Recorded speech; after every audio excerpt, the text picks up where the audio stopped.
Hi! എല്ലാവർക്കും പുതിയൊരു വീഡിയോയിലേക്ക് സ്വാഗതം. ഇന്നത്തെ വീഡിയോ ഒരു കണ്ടിന്യൂഷൻ വീഡിയോ ആണ്. അതായത് ഡിഗ്രി ലെവൽ എക്സാംസിന് വളരെ കുറഞ്ഞ സമയത്തിൽ എങ്ങനെ പ്രിപ്പയർ ചെയ്യാം. ഇതിന്റെ ഫസ്റ്റ് വീഡിയോ ഞാനിവിടെ കൊടുത്തിരിക്കാം. എല്ലാവരും കാണുക. ഒരു ഡിഗ്രി ലെവൽ എക്സാം പ്രിപ്പയർ ചെയ്യാൻ ആഗ്രഹിക്കുന്ന വിദ്യാർത്ഥികൾ തീർച്ചയായിട്ടും കണ്ടിരിക്കേണ്ട ഒരു വീഡിയോയാണ്. ഇന്ന് എന്നോടൊപ്പം ഉള്ളത് സുകേഷ് സാറാണ്. Welcome sir. Thank you ma'am. നമ്മുടെ സെക്കൻഡ് വീഡിയോ ആണിത് അല്ലേ? നമ്മൾ അതെ. ഫസ്റ്റ് സ്റ്റേജ് പ്രിലിമിനറി എക്സാമിനെ ഒന്ന് എങ്ങനെയാണെന്ന് പറഞ്ഞു കൊടുക്കുന്ന ഒരു കാര്യമായിരുന്നു. ആ ഒരു വീഡിയോയിൽ നമ്മൾ പറഞ്ഞത് ഹിസ്റ്ററി എങ്ങനെ പഠിക്കണം, അല്ലെങ്കിൽ അതിൻ്റെ ഒരു ഹോട്ട് ടോപ്പിക്സ് എന്ന് തന്നെ പറയാൻ പറ്റും. കോർ ഏരിയ ഐഡൻറ്റിഫൈ ചെയ്തു, ദെൻ എക്കണോമിക്സ് പറഞ്ഞു കൊടുത്തു, കോൺസ്റ്റിറ്റ്യൂഷൻ പറഞ്ഞു കൊടുത്തു. ഇനിയും ഐ ടിയും നമ്മുടെ ഈ കഴിഞ്ഞ രണ്ടാമത്തെ സെക്കൻഡ് സ്റ്റേജും കൂടെ നമുക്കൊന്ന് പറഞ്ഞാലോ? എന്നിട്ട് ഇതിൽ രണ്ടിലും എന്തെങ്കിലും കോമൺ പോർഷൻസ് വരുന്നുണ്ടോ? അപ്പോൾ അവർക്ക് അന്നേരം തൊട്ടൊരു ഐഡിയ കിട്ടും. ഈ 2 പോർഷൻസും എങ്ങനെയാണ് വന്നിരുന്നത്, ഇനി എങ്ങനെ നമ്മൾ പ്രിപ്പയർ ചെയ്യണം. ഉം.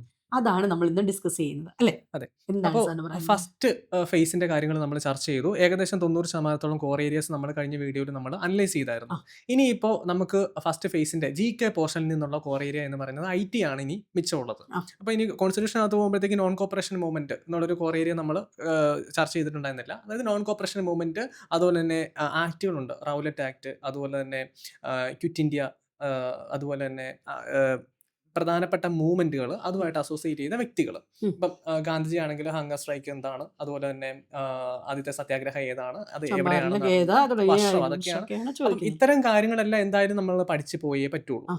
അപ്പം അതിനകത്തുനിന്നാണ് ഈ നോൺ കോപ്പറേഷൻ മൂവ്മെന്റ് വന്നിട്ടുള്ളത്. ഉം. അപ്പം നോൺ കോപ്പറേഷൻ മൂവ്മെന്റ് അതുമായിട്ട് അസോസിയേറ്റ് ചെയ്ത വർഷങ്ങളും അതിന്റെ ഇമ്പോർട്ടൻസും കൂടെ നമ്മൾ പഠിച്ചു പോകേണ്ടതായിട്ടുണ്ട്. ഉം. നോൺ കോപ്പറേഷൻ മൂവ്മെന്റ് ആണ് ഫസ്റ്റ് ഫേസിൽ ഒരു കോൺസ്റ്റിറ്റ്യൂഷന്റെ പൊളിറ്റി എന്ന ഭാഗത്ത് നിന്ന് വന്നിട്ടുള്ളൊരു ചോദ്യം എന്ന് പറയുന്നത്. ഇനിയിപ്പോൾ IT-യുടെ ഭാഗത്തോട്ട് വന്നു കഴിഞ്ഞാൽ നമ്മൾ കോർ ഏരിയ ആയിട്ട് 2 ഈസി കോർ ഏരിയ ആണ് ഐഡന്റിഫൈ ചെയ്തിട്ടുള്ളത്. ഉം. ഒന്ന് എന്ന് പറയുന്നത് ലോക്കൽ ഏരിയ നെറ്റ്വർക്കും വൈഡ് ഏരിയ നെറ്റ്വർക്കും തമ്മിലുള്ള വ്യത്യാസമാണ് ചോദിച്ചിട്ടുള്ളത്. ഉം. ആ ക്വസ്റ്റിനകത്ത് ലോക്കൽ ഏരിയ നെറ്റ്വർക്ക് എന്നുള്ളതിന് പകരം എനിക്ക് തോന്നുന്നു ലാർജ് ഏരിയ നെറ്റ്വർക്ക് എന്ന് പറഞ്ഞാണ് തന്നിട്ടുള്ളത് ചോദ്യത്തിനകത്ത്. ഈസി ആയിട്ട് എലിമിനേറ്റ് ചെയ്യാം. ഇതിന്റെ ഒരു ഫുൾ ഫോം അറിഞ്ഞിരുന്ന, എക്സ്പാൻഷൻ അറിഞ്ഞിരുന്ന മാത്രം മതിയായിരുന്നു. പിന്നെ ലോക്കൽ ഏരിയ നെറ്റ്വർക്ക് എന്ന് പറയുന്നത് ലോക്കൽ ഏരിയയെ സംബന്ധിച്ചുള്ളതാണ്. വൈഡ് ഏരിയ എന്ന് പറയുമ്പോഴത്തേക്കും വലിയ രീതിയിലുള്ളതാണ്.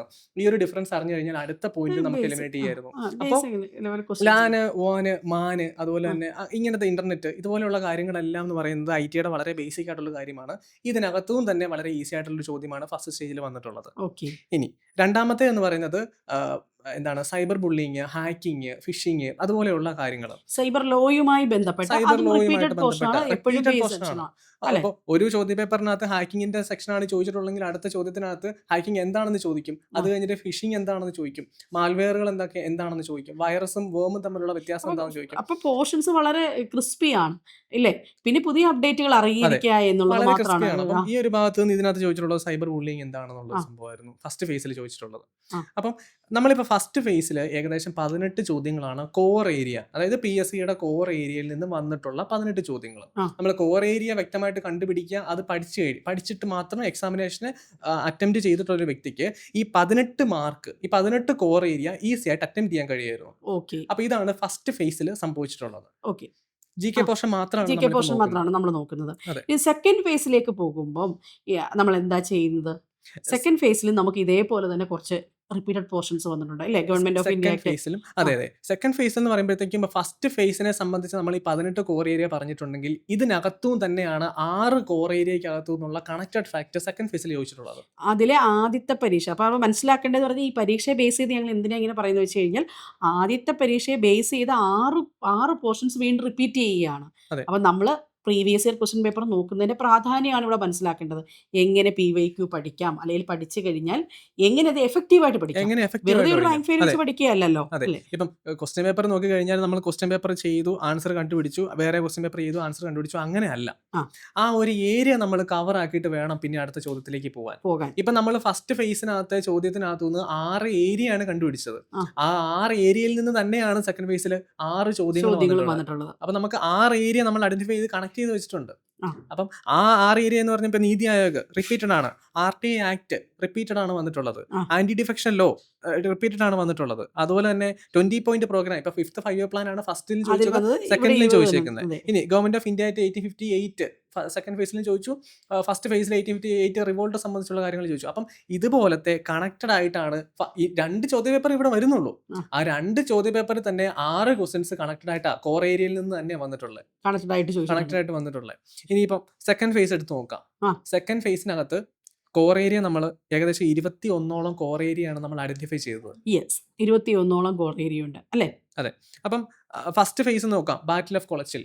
അപ്പം കൊളച്ചിൽ മാർത്താണ്ഡവർമ്മ, യുദ്ധം അതെ, എന്നാണ്. കൊളച്ചിൽ യുദ്ധം 1741 നടന്നിട്ടുള്ളതാണെന്നും മാർത്താണ്ഡവർമ്മയും ഡച്ചുകാരും തമ്മിലുള്ളതാണ്. ക്യാപ്റ്റൻ ഡെൽനോയുടെ കാര്യങ്ങളെല്ലാം നമ്മൾ പഠിക്കുന്നതാണ്. തിരുവിതാംകൂർ പഠിക്കുമ്പോൾ നമ്മൾ ഇതെല്ലാം ചരിത്രം തീർച്ചയായിട്ടും പഠിക്കുന്നതല്ലേ വളരെ ആയിരിക്കും. ഇമ്പോർട്ടന്റ് ആയിട്ടുള്ള കാര്യങ്ങളിൽ ഒന്നാണ് ബാറ്റിൽ ഓഫ് കൊളച്ചിലും അപ്പൊ ഈ ആറ്റിങ്ങൽ കുളച്ചൊക്കെ ആറ്റിങ്ങൽ നമ്മൾ റിവോൾട്ടും എപ്പോഴും അഞ്ചുതെങ്ങ് അല്ലെ റിവോൾട്ടും. അഞ്ചുതെങ്ങ് അതെ, അല്ലെങ്കിൽ തീർച്ചയായും ആ ശ്രീരംഗപട്ടണം സന്ധി തൊട്ട് ഇങ്ങോട്ട് നമ്മളൊരു ചരിത്രത്തിന്റെ ഭാഗമായിട്ട് കേരള ചരിത്രം പഠിക്കുമ്പോൾ നമ്മൾ എപ്പോഴും റിപ്പീറ്റ് ചെയ്ത് പഠിക്കുന്ന തീർച്ചയായിട്ടും പഠിക്കുന്നതാണ്. അപ്പം ഇനി അവിടെ നിന്നാണ് ചോദിച്ചേക്കുന്നത്. ഇനി സെക്കൻഡ് ഫേസിൽ നമ്മൾ പറഞ്ഞു government of India act 1858 connect ചെയ്ത് വന്നിട്ടുള്ള കാര്യം തന്നെയാണ്. ആ. റിവോൾട്ടിന് ശേഷം വന്നിട്ടുള്ള ഗവൺമെന്റ് ഓഫ് ഇന്ത്യ ആക്ടിനെ സംബന്ധിച്ചാണ് ചോദിച്ചിട്ടുള്ളത്. പിന്നെ ആക്ടുകൾ നമ്മൾ ഫസ്റ്റ് ഫേസിൽ പറഞ്ഞായിരുന്നു, NCM പോലെ, അതായത് നോൺ കോപ്പറേഷൻ മൂവ്മെന്റ് പോലെ തന്നെ റൗലറ്റ് ആക്ട് ഉണ്ട്, ജാലിയൻവാലാബാഗ് മസാക്കർ ഉണ്ട്. അപ്പം ഈ ആക്ടുകളെ സംബന്ധിച്ചുള്ളതാണ് അറേഞ്ച് ചെയ്യുക വർഷാടിസ്ഥാനത്തിൽ. ഇപ്പൊ റൗലറ്റ് ആക്ട് വന്നിട്ടുണ്ടായിരുന്നു, അതുപോലെ തന്നെ അങ്ങനെ ഒരു 3-4 ആക്ടുകളെ സംബന്ധിച്ച് ഇത് പാർട്ടീഷൻ തന്നിട്ടുണ്ടായിരുന്നാണ് എൻ്റെ ഓർമ്മ. ഉം. വർഷങ്ങൾ ഐഡന്റിഫൈ ചെയ്ത് ഇതിനെ അറേഞ്ച് ചെയ്യുക, യെസ് ക്രോണോളജിക്കൽ ഓർഡറിലൊക്കെ ഓർഡറിൽ വരുന്ന അറേഞ്ച് ചെയ്യുക ഓർഡർ എന്നുള്ളതായിരുന്നു അടുത്ത ചോദ്യം എന്ന് ആ പറയുന്നത്. പിന്നെ 20 പോയിന്റ് പ്രോഗ്രാം നമ്മൾ പറഞ്ഞു പോയി, കണക്റ്റഡ് ആയിരുന്നു. പിന്നെ ഡെൽറ്റ എന്താണെന്നുള്ളതാണ് ചോദിച്ചേക്കുന്നത്. അതായത് റിവറിന്റെ സെഡിമെന്റുകൾ അടിഞ്ഞു കൂടിയിട്ടുള്ള ആ ഒരു ഫോർമേഷൻ ആണ് ഡെൽറ്റ ആ എന്ന് പറയുന്നത്. അതെന്ന് പറയുമ്പോൾ നമ്മുടെ ജോഗ്രഫി പോർഷനിലേക്ക് നമ്മൾ കടന്നു പോകും. അപ്പോൾ ഈ ജോഗ്രഫി ഇതേപോലെ തന്നെയാണ്, പല ഉദ്യോഗാർത്ഥികൾക്കും PhD ജോഗ്രഫിയുടെ പാറ്റേൺ മാറുന്നു എന്ന് പറയാറുണ്ട്. അതുമായിട്ട് എന്താണ് പറയാനുള്ളത്? ജോഗ്രഫിയുടെ പാറ്റേൺ മാറുന്നുണ്ട് എന്നുള്ളൊരു കാര്യം സത്യം തന്നെയാണ്. ഇപ്പോൾ ഫസ്റ്റ് ഫേസ് എടുത്ത് നോക്കിയാലും സെക്കൻഡ് ഫേസിലേക്ക് വന്നാൽ പോലും, ഇപ്പോൾ സെക്കൻഡ് ഫേസിൽ ജോഗ്രഫി എനിക്ക് തോന്നുന്നു ഇത്തിരി കൂടെ ഈസി ആയിരുന്നു എന്ന് ആ തോന്നുന്നു ഫസ്റ്റ് ഫേസിനെ സംബന്ധിച്ച്. പക്ഷെ ഫസ്റ്റ് ഇതിന് ഫേസ് തൊട്ട് മുമ്പ് ഒരു വേറൊരു എക്സാം നടന്നില്ലേ? അതിൽ ജോഗ്രഫി ക്വസ്റ്റ്യൻസ് നമ്മൾ ഇങ്ങനെ ക്വസ്റ്റ്യൻ്റെ പേപ്പർ തൊട്ട് മുമ്പ് നടന്ന ഒരു എക്സാമിൽ സെക്രട്ടേറിയറ്റ് ഓയാണോ? ക്വസ്റ്റ്യൻ പേപ്പർ വളരെ ജോഗ്രഫി പോർഷൻ വളരെ കട്ടിയായിട്ട് ചോദിച്ചിരുന്നു. അവിടെ തൊട്ട് എപ്പോഴും ഒരു കമന്റ്സ് വരാറുള്ള ഒരു ക്വസ്റ്റ്യൻ ഫസ്റ്റ് പേപ്പർ ഫേസിൽ ജോഗ്രഫി കട്ടിയായിരുന്നു. ആ ഫസ്റ്റ് ഫേസിൽ മൺസൂണിനെ സംബന്ധിച്ചുള്ള ചോദ്യങ്ങളൊക്കെ ഫസ്റ്റ് ഫേസിൽ വന്നിട്ടുണ്ടായിരുന്നു. വന്നിട്ടുണ്ടായിരുന്നോ? അതെ, അതെ. അപ്പോൾ ഇന്റർട്രോപ്പിക്കൽ കൺവേർജൻസ് സോണിനെ ആ സംബന്ധിച്ചുള്ള യെസ് ചോദ്യങ്ങളൊക്കെ വന്നിട്ടുണ്ടായിരുന്നു. അപ്പം അതെന്ന് പറയുമ്പോഴത്തേക്ക് ഇത്തിരി ഇറങ്ങിയിട്ടുള്ള ചോദ്യങ്ങളാണ്. പക്ഷെ അത്തരത്തിലുള്ള പുതിയതായിട്ട് വന്നിട്ടുള്ള ചോദ്യങ്ങൾ ഒന്നും തന്നെ നമ്മൾ ഈസി ആവറേജ് എന്നുള്ളൊരു ടേമിലേക്ക് എത്തിയിട്ടില്ല. അപ്പം നമ്മളിപ്പോൾ ഈ കോർ ഏരിയ ഐഡന്റിഫൈ ചെയ്ത് കഴിഞ്ഞിട്ട് ഫസ്റ്റ് സ്റ്റേജിൽ എത്ര ക്വസ്റ്റൻ ആണ് ഈസി ആയിട്ട് അറ്റംപ്റ്റ് ചെയ്യാൻ കഴിയുന്നത്, ഒരു മീഡിയം ഡിഫിക്കൽട്ടി എത്ര ആണ് എന്നുള്ളത് നമ്മൾ അനലൈസ് ചെയ്യുന്നത്. അനലൈസ് ചെയ്യും. അപ്പം അനലൈസ് ചെയ്ത് കഴിയുമ്പോഴത്തേക്ക് ഒരു ഉദ്യോഗാർത്ഥിക്ക് ഈ കോർ ഏരിയ പഠിച്ചുകൊണ്ട് പോയി അതുപോലെ തന്നെ മാത്സ്, ഇംഗ്ലീഷ്, മലയാളം അറ്റംപ്റ്റ് ചെയ്ത ഉദ്യോഗാർത്ഥിക്ക് കിട്ടാൻ പോകുന്ന മാർക്ക് എത്രയാണ്? ഉം. സത്യം പറഞ്ഞാൽ ഈ കോർ ഏരിയ പഠിച്ചിട്ട് പോയിട്ട് മാത്സ്, ഇംഗ്ലീഷ്, മലയാളം ഒരുവിധം തെറ്റില്ലാതെ അറ്റംപ്റ്റ് ചെയ്തിട്ടുള്ള ഉദ്യോഗാർത്ഥികളെല്ലാം തന്നെ കട്ട് ഓഫ് ക്ലിയർ ചെയ്യും. കട്ട് അതിൽ ഓഫ് ചെയ്യും. യാതൊരു സംശയമില്ല. അപ്പോൾ അതാണ് ഏറ്റവും പ്രധാനപ്പെട്ട കാര്യം. അതായത് നിങ്ങളിത് ഈ ക്വസ്റ്റ്യൻസിന് നിങ്ങൾ അനലൈസ് ചെയ്ത് വരുന്നത് ഇതിൽ കോർ ഏരിയ പ്ലസ് നിങ്ങൾ മലയാളം, ഇംഗ്ലീഷ്, മാത്സ് ഇവ പഠിച്ചു പോയാൽ തന്നെ നിങ്ങൾക്ക് എന്ത് ചെയ്യാൻ പറ്റും? ഇപ്പോഴത്തെ ഒരു ട്രെൻഡ് അനുസരിച്ച് നിങ്ങൾക്ക് PSC എക്സാംസ് ക്ലിയർ ചെയ്യാൻ സാധിക്കും. പക്ഷെ പഠിക്കേണ്ടത് എങ്ങനെ, എത്രമാത്രം ഡീറ്റെയിൽഡ് ആയിട്ട് പോകണം, അതിൻ്റെ കൂട്ടത്തിൽ അതിനെ ഒന്ന് നമുക്കത് ബൂസ്റ്റ് ചെയ്യാൻ വേണ്ടി ഒരു SCRT, ഒരു NCRT കണ്ടന്റുകളൂടെ വേണം അല്ലേ? ആ രീതിയിലായിരിക്കണം ഇനി പഠനം തുടങ്ങുന്ന ഉദ്യോഗാർത്ഥി ഈ കോർ ഏരിയ, ഈ ഒരു വീഡിയോയിലെ കോർ ഏരിയാസ് ഐഡന്റിഫൈ ചെയ്ത് വെച്ച് അതുമായി റിലേറ്റ് ചെയ്ത ഫാക്ട്സുകൾ മനസ്സിലാക്കി പഠനം മുന്നോട്ട് കൊണ്ടുപോകും. ഇപ്പം നമ്മുടെ ആദ്യത്തെ പോഡ്കാസ്റ്റ് നമ്മൾ പറഞ്ഞിട്ടുണ്ടായിരുന്നു, റിസോഴ്സസ് ഒരുപാടുണ്ട് നമ്മുടെ മുന്നിൽ, റിസോഴ്സസ് അബണ്ടന്റ് ആയിട്ടുണ്ട്. ആ അതിൽ നിന്ന് എന്താണ് പഠിക്കേണ്ടതെന്ന് കണ്ടെത്തി പഠിക്കുന്നതാണ് ഉദ്യോഗാർത്ഥികളുടെ വിജയം എന്ന് പറയുന്നത്. അതെ അതെ ഇത് ഓൾറെഡി ഈ റിസോഴ്സസ് യൂട്ടിലൈസ് ചെയ്ത് കോർ ഏരിയാസ് എല്ലാം ഐഡന്റിഫൈ ചെയ്ത് കോർ ഏരിയാസ് എല്ലാം മനഃപ്പാടമാക്കി വെച്ചിട്ടുള്ള ഒരു പറ്റം ഉദ്യോഗാർത്ഥികളുടെ മറുസൈഡിലുണ്ട്. അതെ പുതിയതായിട്ട് കടന്നു വരുന്നവർ അപ്പം എന്താണ് ചെയ്യേണ്ടത്? ഈ ഒരു വലിയ റിസോഴ്സസിൽ കൂടി പോവാതെ നിങ്ങൾക്ക് ഇപ്പം പ്രിലിംസ് എന്ന് പറയുന്നത് ആക്ച്വലി എന്താണ്, കട്ട് ഓഫ് കടക്കുക എന്നത് മാത്രമേ പ്രിലിംസിനെ സംബന്ധിച്ചുള്ള ഒരു കാര്യമുള്ളൂ. ഉം. ഈ പ്രിലിംസ് കഴിഞ്ഞിട്ട് പിന്നെ നിങ്ങളുടെ യഥാർത്ഥ കോമ്പറ്റീഷൻ വരുന്നത് മെയിൻസ് എക്സാമിനേഷനാണ്. ആ അപ്പം മെയിൻസ് എക്സാമിനേഷൻ ഇപ്പം PSC ഒരു കൃത്യമായിട്ടുള്ള രീതിയിലാണ്, ഏത് എക്സാമിന് ഏത് സിലബസ് ആണ് എന്നുള്ളൊരു രീതിയിലാണ് PSC ഇപ്പോൾ പൊയ്ക്കൊണ്ടിരിക്കുന്നത്. അതുകൊണ്ട് നിങ്ങൾക്ക് അവിടെ ഈ ഒരു പ്രശ്നം വരുന്നില്ല. നിങ്ങളുടെ മുന്നിലേക്ക് എത്തുന്നത് പുതിയ സിലബസാണ്, പുതിയ കാര്യങ്ങളാണ് നിങ്ങളുടെ മുന്നിലേക്ക് എത്തുന്നത്. അവിടെ കോമ്പറ്റീഷൻ ഏകദേശം സെയിം റേഞ്ചിലാണ് നിൽക്കുന്നത്. നിൽക്കുന്നത്. എത്ര പഴയ ഉദ്യോഗാർത്ഥിയാണെങ്കിലും പുതിയ ഉദ്യോഗാർത്ഥിയാണെങ്കിലും അവിടെ നിങ്ങൾക്ക് ഈ ഒരു വലിയ രീതിയിലുള്ള കോമ്പറ്റീഷൻ ഇല്ല. അതായത് നമ്മൾ പറഞ്ഞു വരുന്നത് നമുക്ക് എത്ര വർഷം PSC പഠിച്ചു എന്നുള്ളതല്ല, അതെ, എങ്ങനെ ഇതിനെ എഫക്റ്റീവായിട്ട് പഠിക്കുന്നു അതെ. എന്നുള്ളതാണ് അല്ലേ? നമ്മൾ എത്ര അതിന് ഒരു എഫക്റ്റീവ് സിസ്റ്റമാറ്റിക് വേ, അതായത് പ്രിലിമിനറി ക്രാക്ക് ചെയ്യാൻ ഇങ്ങനെ ഒരു വേ ഉണ്ട്. കോർ ഏരിയ ഐഡന്റിഫൈ ചെയ്യുക, മലയാളം, ഇംഗ്ലീഷ്, അതെ മാത്സ്, ദെൻ ഫോക്കസ് ചെയ്യുക. നമ്മൾ എന്ത് ഫോക്കസ് ചെയ്യുക? നമ്മുടെ മെയിൻ മെയിൻസിൽ ഫോക്കസ് മെയിൻസിൽ ചെയ്യുക ഫോക്കസ് ചെയ്യാം. ഫോക്കസ് ചെയ്യുക. അതിന്റെ സിലബസ് ഓരോ പ്രാവശ്യം മാറിയിട്ടും അല്ലെങ്കിൽ അതിനനുസരിച്ചിട്ടും അതെ. ആയിരിക്കും. അവിടെ സബ്ജക്ട് വൈസ് ഇത് വേണ്ടി ജോലിക്ക് വരും. അനുസരിച്ചുള്ള ജോലിക്ക് സിലബസ് ആണ് മെയിൻ പേപ്പറിൽ അനുസരിച്ചിട്ടുള്ളതായിരിക്കും. വരിക. അത് മനസ്സിലാക്കി പഠിക്കുക അതെ. എന്നുള്ളതാണ് അല്ലേ? ഇപ്പം അപ്പൊ നമുക്ക് ഇതിനെ ഒന്ന് കൺക്ലൂഡ് ചെയ്ത് കഴിഞ്ഞ് പറയുകയാണെങ്കിൽ അതെ. ഇപ്പം ഉറപ്പായിട്ടുള്ള നമ്മൾ ഏരിയാസ് ഏകദേശം 21ഓളം ഏരിയാസ് ഇപ്പം സൈലന്റ് വാലി നാഷണൽ പാർക്കിനെ സംബന്ധിച്ച് ചോദിച്ചു. ഇപ്പം മുൾവനങ്ങൾ എവിടെയാണ് കാണപ്പെടുന്നത് എന്നുള്ള വളരെ സിമ്പിൾ ആയിട്ടുള്ള ചോദ്യങ്ങളൊക്കെ സ്റ്റേറ്റ്മെന്റ് 2-നകത്ത് വന്നു. അതുപോലെ തന്നെ CRR ഇപ്പം എക്കണോമിക്സിനകത്ത് നമ്മൾ ഫസ്റ്റ് പറഞ്ഞ പോലെ തന്നെ CRRന്റെ ആ ഒരു ആപ്ലിക്കേഷൻ ആണ് ഇവിടെ ചോദിച്ചിട്ടുള്ളത്. CRR എന്താണെന്ന് മനസ്സിലായ ഒരു ഉദ്യോഗാർത്ഥിക്ക് ഇതെന്തായാലും എഴുതാൻ കഴിയും.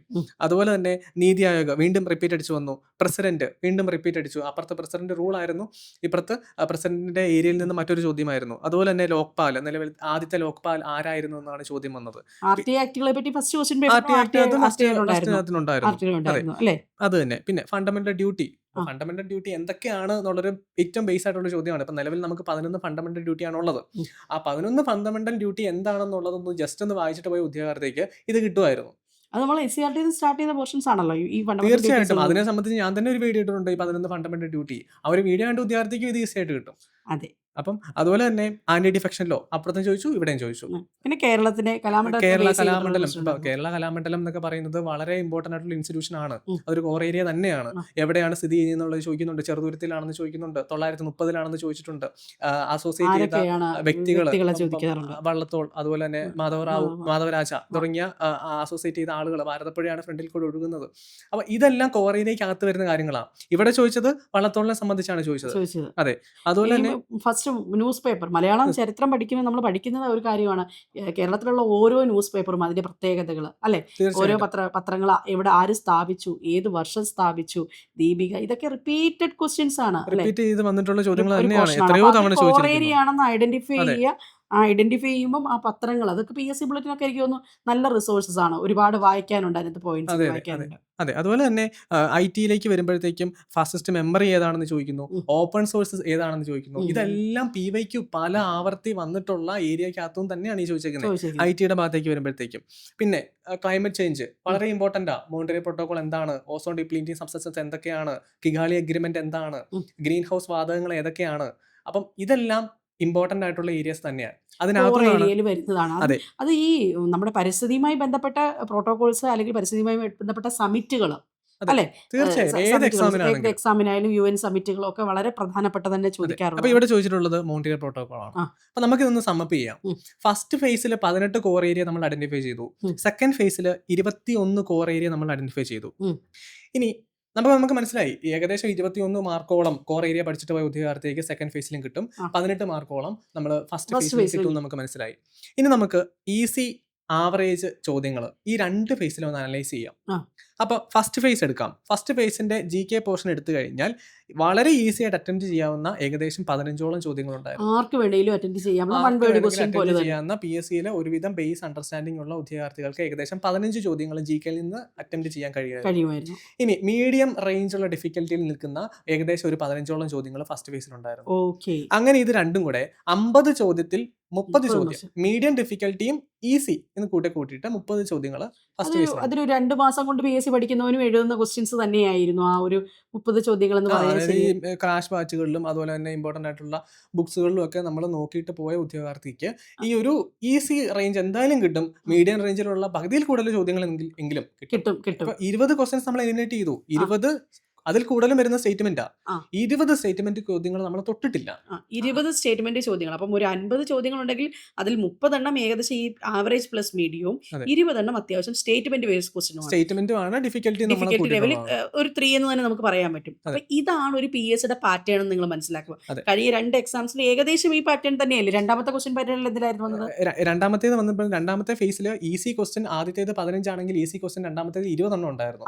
നമ്മളിപ്പോ കോർ ഏരിയ തന്നെ 21 എണ്ണം ഐഡന്റിഫൈ ചെയ്തു. അപ്പൊ 20 എണ്ണം ഈസി ക്വസ്റ്റ്യനും മീഡിയം ഡിഫിക്കൽറ്റി എന്ന് പറയുന്നത് ഏകദേശം 15 മുതൽ 20 ചോദ്യങ്ങൾ വരെയാണ് വന്നത്. അതെ. അപ്പൊ നമുക്ക് സെക്കൻഡ് ഫേസിനകത്ത് ഒരു ഉദ്യോഗാർത്ഥിക്ക് 35 മുതൽ 40 മാർക്ക് വരെ സ്കോർ ചെയ്യാൻ കഴിയുന്ന ഒരു റേഞ്ചിലാണ് GK എന്ന് പറഞ്ഞുള്ള ക്വസ്റ്റ്യൻസ് വന്നിട്ടുള്ളത് സെക്കൻഡ് ഫേസിൽ.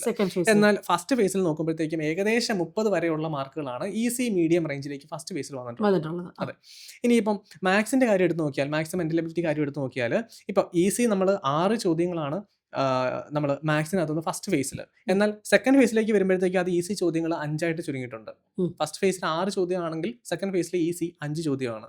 ആവറേജ് ഡിഫിക്കൽറ്റി അല്ലെങ്കിൽ മീഡിയം ഡിഫിക്കൽറ്റി ഉള്ള ചോദ്യങ്ങൾ ഫസ്റ്റ് ഫേസിൽ 9 എണ്ണമാണെങ്കിൽ സെക്കൻഡ് ഫേസിൽ അത് 6 എണ്ണമായിട്ടാണ് വന്നിട്ടുള്ളത്. അപ്പോൾ നമ്മൾ മാത്സ് ഒന്ന് സമ്മപ്പ് ചെയ്താൽ ഫസ്റ്റ് ഫേസിലുള്ള ഉദ്യോഗാർത്ഥിക്ക് ഏകദേശം ഒരു 13നും 15നും ഇടയിലുള്ള മാർക്ക് ഫസ്റ്റ് ഫേസിൽ കിട്ടും. 13നും 15നും ഇടയ്ക്കുള്ള. അതെ. ഈ മലയാളം സെക്കൻഡ് ഫേസിൽ മാത്സ് നോക്കിക്കഴിഞ്ഞാൽ മാത്സ് മെന്റലിറ്റി നോക്കിക്കഴിഞ്ഞാൽ ഏകദേശം 11, 12 മാർക്കാണ് സെക്കൻഡ് ഫേസിൽ ഈസി മീഡിയം മാത്രമായിട്ട് നമുക്ക് കിട്ടുന്നത്. ഇനിയുള്ളത് ഇംഗ്ലീഷാണ്. ഇംഗ്ലീഷിൽ വലിയ രീതിയിലുള്ള ഒരു വ്യത്യാസം വന്നിട്ടുണ്ട്. കാരണം സെക്കൻഡ് ഫേസിൽ ഇംഗ്ലീഷ് വളരെ എളുപ്പമായിരുന്നു എന്ന് നമുക്ക് പറയാൻ കഴിയും. ഇപ്പൊ ഇംഗ്ലീഷിന്റെ PYQ മാത്രം നോക്കിപ്പോയുള്ള ഒരു ഉദ്യോഗാർത്ഥിക്ക് നേരാവണ്ണം PYQ മാത്രം നോക്കിപ്പോയുള്ള ഉദ്യോഗാർത്ഥിക്ക് ഏകദേശം 18 മാർക്ക് മുതൽ 20 മാർക്ക് വരെ നമുക്ക് കിട്ടാൻ പറ്റും. അതിനകത്ത് 1-2 ക്വസ്റ്റ്യൻസ് മാത്രമാണ് ഇത്തിരി പാടുള്ളത് നമുക്ക് പറയാൻ കഴിയാം. ഈസി ആയിരുന്നു സെക്കൻഡ് സ്റ്റേജിലെ ഇംഗ്ലീഷ് എന്ന് പറയുന്നത്. ഫസ്റ്റ് സ്റ്റേജ് എന്ന് പറയുന്നത് ഈസി ആയിട്ടുള്ള ഏകദേശം ഒരു 10 ചോദ്യങ്ങളും ആവറേജ് ഡിഫിക്കൽറ്റിയിലുള്ള ഏകദേശം ഒരു 5-6 ചോദ്യങ്ങളും ഉണ്ടായിരുന്നു. എന്നാലും ഏകദേശം ഒരു 15 മാർക്ക് ഫസ്റ്റ് ഫേസിലും സ്കോർ ചെയ്യാൻ കഴിയും. ഇനി മലയാളം വന്നു കഴിയുമ്പോഴത്തേക്കും 2 ഫേസിലും ഏകദേശം മലയാളം ഡിഫിക്കൽറ്റി ആയിരുന്നു. എന്നാൽ കൂടുതൽ ഡിഫിക്കൽറ്റി വന്നത് സെക്കൻഡ് ഫേസിൽ തന്നെയാണ്. സെക്കൻഡ് ഫേസിലാണ്. മലയാളം ഏകദേശം ഒരു 6 മുതൽ 7 വരെയുള്ള മാർക്ക് ഫസ്റ്റ് ഫേസിൽ നേടുന്ന ഒരാൾക്ക് സെക്കൻഡ് ഫേസിലേക്ക് വന്നപ്പോഴത്തേക്ക് ഏകദേശം 4-5 മാർക്കിലേക്ക് ചുരുങ്ങി പോകുന്നുണ്ട്. ഇനിയിപ്പോൾ ഈ മലയാളവും ഇംഗ്ലീഷും മാത്സും കൂടെ കൂട്ടി വരുമ്പം അവിടെ എത്ര മാർക്ക് ഏകദേശം വരുന്നത്? ഓരോ സ്റ്റേജിലും ഏകദേശം ഒരു ആവറേജ് എത്ര മാർക്ക്? മലയാളം, ഇംഗ്ലീഷ്, മാത്സ് ഇപ്പോൾ ഫസ്റ്റ് സ്റ്റേജ് എടുത്ത് നോക്കിക്കഴിഞ്ഞാൽ നമ്മളിപ്പം ഈസി മാത്രമാണ് എടുത്ത് നോക്കുന്നതെങ്കിൽ ഏകദേശം 20 മാർക്ക്, അതായത് 50-20 മാർക്കാണ് ഏകദേശം ഈസി ആയിട്ട് കിട്ടുന്നത്. സെക്കൻഡ് ഫേസിൽ എന്ന് പറയുമ്പോഴത്തേക്കും ഏകദേശം 22 മാർക്കാണ് ഈസി ആയിട്ട് മാത്സ്, 20-30 മാർക്ക് ഇടയ്ക്ക് നമുക്കൊരു മലയാളം, ഇംഗ്ലീഷ്, മാത്സ് പഠിച്ചു കഴിഞ്ഞാൽ നമുക്ക് കിട്ടും അല്ലേ? അതെ. ഇനിയിപ്പോൾ നമ്മൾ ഈസി മാർക്ക് മാത്രമാണ് നമ്മൾ കിട്ടുന്നതെങ്കിൽ ബാക്കി എല്ലാം എലിമിനേറ്റ് ചെയ്ത് ഈസി മാത്രമാണ് ഉദ്യോഗാർത്ഥി എഴുതുന്നതെങ്കിൽ ഫസ്റ്റ് ഫേസിൽ 35 മാർക്കും സെക്കൻഡ് ഫേസിൽ 42 മാർക്കും വരെയാണ് എത്തുക. മാക്സിമം ഇന്നത്തെ ഈ പരീക്ഷ ബേസ് ചെയ്ത് നമ്മൾ പറയുകയാണ്. ഫസ്റ്റ് ഫേസിൽ ഒരു ഉദ്യോഗാർത്ഥിക്ക് ഈസി മാത്രമേ ആ ഉദ്യോഗാർത്ഥി എഴുതിയുള്ളെങ്കിൽ 35 മാർക്കും. നെഗറ്റീവിനെ പറ്റി ഒന്നും നമ്മൾ പറയുന്നില്ല, അതിലേക്ക് നമ്മൾ തൊടുന്നേയില്ല. സെക്കൻഡ് ഫേസിൽ 42 മാർക്കാണ് കിട്ടുക. 35ഉം 42ഉം. എന്നാൽ ഒരു ഉദ്യോഗാർത്ഥി അല്പം കൂടി പഠിച്ചതിന് ശേഷം, അതായത് ഈസി നമുക്ക് മനസ്സിലായി. ഇനി ഒരു ഉദ്യോഗാർത്ഥിക്ക് ഇത്തിരി സീരിയസ്നെസ്സോടുകൂടി എക്സാമിനേഷൻ അറ്റംപ്റ്റ് ചെയ്തിരുന്നുവെങ്കിൽ ആവറേജ് മാർക്കിൽ നിന്ന്, ഇപ്പൊ ആവറേജ് നമ്മൾ ഏകദേശം 33ഓളം മാർക്ക് ആവറേജ് ആയിട്ടും 35ഓളം മാർക്ക് ഈസി ആയിട്ടും നമ്മൾ നോക്കിയായിരുന്നു. ഫസ്റ്റ് ഫേസിൽ ഈസി ആയിട്ടുള്ള 35 മാർക്കും ആവറേജ് ആയിട്ടുള്ള 33 മാർക്കും കൂടെ കൂട്ടിയാൽ 68 മാർക്ക് വന്നു. എന്നാൽ ഇവിടെ നമ്മൾ നെഗറ്റീവ് നോക്കുന്നുണ്ട്. ഒരു 15 നെഗറ്റീവ് വന്നെന്നിരിക്കട്ടെ. എന്നാൽ പോലും ഫസ്റ്റ് ഫേസിൽ ഒരു ഉദ്യോഗാർത്ഥിക്ക് ഈസി ആവറേജ് ക്വസ്റ്റ്യൻസ് അറ്റംപ്റ്റ് ചെയ്തുകൊണ്ട് മാത്രം 45 മുതൽ 50 വരെ മാർക്കിന് നേടാൻ കഴിഞ്ഞിട്ടുണ്ട്. 45 മുതൽ 50 മാർക്ക് വരെയാണ് സേഫ് ആണ് അല്ലേ? 45 മുതൽ 50 മാർക്ക് വരെയാണ് ഫസ്റ്റ് ഫേസിൽ സേഫ് ആണ്. കാരണം വലിയ രീതിയിലൊന്നും പഠിക്കാതെ പോയാൽ, എന്നാൽ കോർ ഏരിയ എല്ലാം കൃത്യമായിട്ട് നിശ്ചയമുള്ള മാത്സ്, മലയാളം, ഇംഗ്ലീഷ് ഏകദേശം ഒക്കെ ചെയ്തിട്ടുള്ള ഒരു ഉദ്യോഗാർത്ഥിക്ക് തീർച്ചയായിട്ടും 45 മാർക്ക് റേഞ്ചിൽ കിട്ടിയിട്ടുണ്ട്. അപ്പം ഈ പഠിച്ചു തുടങ്ങുമ്പോൾ നമ്മൾ പറഞ്ഞു വരുന്നത് നമുക്ക് സെക്കൻഡ് ഫേസിലും ഇത് തന്നെയാണ് സംഭവിച്ചത് അല്ലേ? ഫസ്റ്റ് ഫേസിൽ എന്ന് പറയുമ്പോൾ നമ്മൾ ഈ 45 മാർക്ക് മുതൽ 50 മാർക്ക് വരെ എന്ന് പറയുന്നത് പഠിച്ചിട്ട് പോയ ഒരു ഉദ്യോഗാർത്ഥിയാണ്. എന്ന് വെച്ചാൽ ഏകദേശം ഒരു ബേസ് ഉള്ള ഒരു ഉദ്യോഗാർത്ഥി, അത്ര മാത്രമേ ഉള്ളൂ. വലിയ രീതിയിലുള്ള ഒരു പഠനമൊന്നും അവിടെ നടത്തിയിട്ടില്ല ആ ഉദ്യോഗാർത്ഥി. എന്നാൽ ആർക്കൊക്കെ സെക്കൻഡ് ഫേസിലേക്ക് പഠിച്ചു തുടങ്ങാം എന്ന് പറഞ്ഞാൽ നമ്മളൊരു 40 മാർക്കിന് മുകളിലുള്ളവർ എന്തായാലും പഠിച്ചു തുടങ്ങണം ഫസ്റ്റ് ഫേസ്. അപ്പൊ നമ്മൾ പറഞ്ഞു വരുന്നതിന്റെ ഒരു സമപ്പ് പറയുകയാണെങ്കിൽ നമ്മൾ പറയാൻ പറ്റും ഏകദേശം ഒരു ഡിഗ്രി ലെവലിന്റെ പ്രിലിംസിന്റെ ഒരു റേഞ്ച് എന്ന് പറയുന്നത് ഈ ഒരു മാർക്കുകളായിരിക്കും അല്ലേ? ഫസ്റ്റ് ഫേസിനെ സംബന്ധിച്ച് നമ്മൾ കോർ ഏരിയ ഐഡന്റിഫൈ ചെയ്തു, ഈസി ആവറേജ് മാർക്കുകൾ അനലൈസ് ചെയ്തു. അതിനുശേഷം നമുക്ക് പറയാൻ കഴിയും 40 മാർക്കിന് മുകളിലുള്ളവർ പഠിച്ചു തുടങ്ങുക. 45 മാർക്ക് മുതൽ 50 മാർക്ക് വരെ നിലവിൽ ലഭിച്ചിട്ടുള്ളവർ സേഫ് ആണ് എന്ന് തന്നെ പറയാൻ കഴിയും. അതിന് കാരണം ഈ അടുത്തതിന് തൊട്ട് മുമ്പിൽ നടന്ന ഡിഗ്രി ലെവൽ എക്സാംസിനും ഒക്കെ ഈ ഒരു മാർക്ക് റേഞ്ച് ഏകദേശം 25,000 പേരാണ് LSCD എടുത്തിട്ടുള്ളത്. അവിടെ 49 മാർക്കായിരുന്നു അല്ലെ? അതെ, നോർമലൈസേഷന് ശേഷമാണ്. അതെ. അപ്പം അങ്ങനെ ഒരു ട്രെൻഡാണ് ഇപ്പൊ നടക്കുന്നത്. അപ്പം ഇനി നമുക്ക് പറയാനുള്ളത് ഈ മാർക്കിലേക്ക് എത്താൻ ഒരു ഡിഗ്രി അല്ലെങ്കിൽ 45 മാർക്ക് അല്ലെങ്കിൽ 40 മാർക്കിലേക്ക് ഒരു പ്രിലിമിനറി ക്രാക്ക് ചെയ്യാൻ അവരുടെ മുന്നിലുള്ളത് ഇനി ഇത്ര നാളുകളുണ്ട് ഇല്ലേ? ഏകദേശം 6 months എബോവ് മന്തുകൾ പ്രിപ്പയർ ചെയ്യാനായിട്ട് തന്നെ അവർക്കുണ്ട്. ശരിക്കും പറഞ്ഞ ഇപ്പൊ കഴിഞ്ഞ കുറച്ച് എക്സാംസിനെ നോക്കിയാൽ തന്നെ 50 മാർക്കിന് മുകളിലൊക്കെ പോയിട്ടുള്ള പ്രിലിംസ് കട്ട് ഓഫ് വളരെ വിരളമാണ്. കഴിഞ്ഞ കമ്പനി ബോർഡ് എന്ന് പറയുന്നത് 30 റേഞ്ചിലായിരുന്നു കഴിഞ്ഞ കമ്പനി ബോർഡിന്റെ പ്രിലിംസ് കിടന്നത്. അപ്പോൾ ഈ ഒരു വലിയ രീതിയിലുള്ള മാർക്കൊന്നും PSC ഇതുവരെ നിലവിൽ പ്രിലിംസിൽ ഇട്ടിട്ടില്ല. പ്രിലിംസിന് കാരണം കിട്ടുന്നില്ല. പ്രിലിംസ് എന്ന് പറയുന്ന ഒരു ക്വാളിഫയിങ് പേപ്പർ മാത്രമാണ്. അതെ. അപ്പൊ അത് മനസ്സിലാക്കി ഉദ്യോഗാർത്ഥി പഠിക്കുക. ഈ ഒരു ഇത്രയും ഒരു ക്ലാരിറ്റി ആയിട്ടുള്ള നമ്മളൊരു എക്സ്പ്ലനേഷൻ തരുന്നത് തന്നെ ഇതെങ്ങനെയാണ്, ഇതിന്റെ കോർ ഏരിയാസ് എന്താണ്, അതിൽ നിന്ന് എങ്ങനെയാണ് ആവറേജ് ഈസി ക്വസ്റ്റ്യൻസ് വന്നത് എന്നൊക്കെ പറഞ്ഞു തരുന്നത് നിങ്ങൾക്ക് എങ്ങനെ പഠിക്കണം എന്ന് അതെ. മനസ്സിലാക്കാനാണ്. അതുപോലെ തന്നെ ആ. സെക്കൻഡ് ഫേസിലേക്ക് നമ്മളൊന്ന് വന്ന് നോക്കിക്കഴിഞ്ഞാൽ നമ്മളിപ്പോൾ ഈസി ആവറേജും കൂടെ കൂട്ടിക്കഴിഞ്ഞിട്ട് ഒരു ഉദ്യോഗാർത്ഥിക്ക് 70ന് മുകളിൽ മാർക്ക് കിട്ടാനുള്ള സാധ്യത ഉണ്ടായിരുന്നു. ആ. എന്നാൽ നെഗറ്റീവുകളെല്ലാം പോയാൽ തന്നെ ഏകദേശം ഒരു 55 പ്ലസ് ഓർ മൈനസ് ഒരു ഫിഗറിലേക്ക് ഒരു നല്ല ഉദ്യോഗാർത്ഥിക്ക് എത്താൻ പറ്റും. ഓക്കെ. ആ ഉദ്യോഗാർത്ഥി കണ്ടിന്യൂസ് ആയിട്ട് വലിയ രീതിയിൽ പഠിച്ച് പോയിട്ടുള്ള ഒരു ഉദ്യോഗാർത്ഥി അല്ലെങ്കിൽ പോലും ആ ഒരു ഉദ്യോഗാർത്ഥിക്ക് 55 പ്ലസ് ഓർ മൈനസിലേക്ക് എത്താൻ പറ്റും. അതെ. അതായത് ഒരു മീഡിയം ലെവലിൽ പഠിക്കുന്നവർക്ക് പോലും അതെന്ത് ചെയ്യാൻ പറ്റുന്ന ഒരു നമുക്കൊരു എക്സാം ക്ലിയർ ചെയ്യാൻ സാധിക്കുന്നുണ്ട്. അപ്പോൾ നിങ്ങൾ എഫേർട്ട് ഇടുന്ന, നന്നായി പഠിക്കാൻ ആഗ്രഹിക്കുന്ന ഉദ്യോഗാർത്ഥിയാണ് എങ്കിൽ തീർച്ചയായിട്ടും ഒരു ബാലികേറാമലയൊന്നുമല്ല എന്താ ഡിഗ്രി ലെവൽ പ്രിലിംസ് അല്ലെങ്കിൽ ഡിഗ്രി ലെവൽ എക്സാം എന്ന് പറയുന്നത്. പക്ഷേ അതിലേക്ക് നടന്നെടുക്കണമെങ്കിൽ സിസ്റ്റമാറ്റിക് ആയിരിക്കണം നമ്മുടെ പ്ലാനുകൾ. സിസ്റ്റമാറ്റിക് പ്ലാനുകൾ തുടർന്നുകൊണ്ടേയിരിക്കുക. ഒരിക്കലും നമ്മുടെ ഒരു ലക്ഷ്യത്തിലേക്ക് അടുക്കുന്നത് വരെ അല്ലെങ്കിൽ ആ ലക്ഷ്യം നേടിയെടുക്കുന്നത് വരെ നമ്മൾ പഠനം തുടർന്നുകൊണ്ടേയിരിക്കുക. വരാൻ പോകുന്നത് യൂണിവേഴ്സിറ്റി അസിസ്റ്റൻ്റ് ആണ്. കൂടുതൽ ഇതേപോലെ തന്നെ പലവിധ എക്സാംസ്, അതിൻ്റെ അനാലിസിസ്, എങ്ങനെ നമുക്ക് കട്ട് ഓഫുകളിലേക്ക് വളരെ ചുരുങ്ങിയ സമയം കൊണ്ട് നടന്നെടുക്കാം തുടങ്ങിയ വീഡിയോസ് ഇനിയും വരുന്നതായിരിക്കും. അപ്പോൾ വീഡിയോസ് എല്ലാവരും ഷെയർ ചെയ്യുക. Thank you so much. Thank you.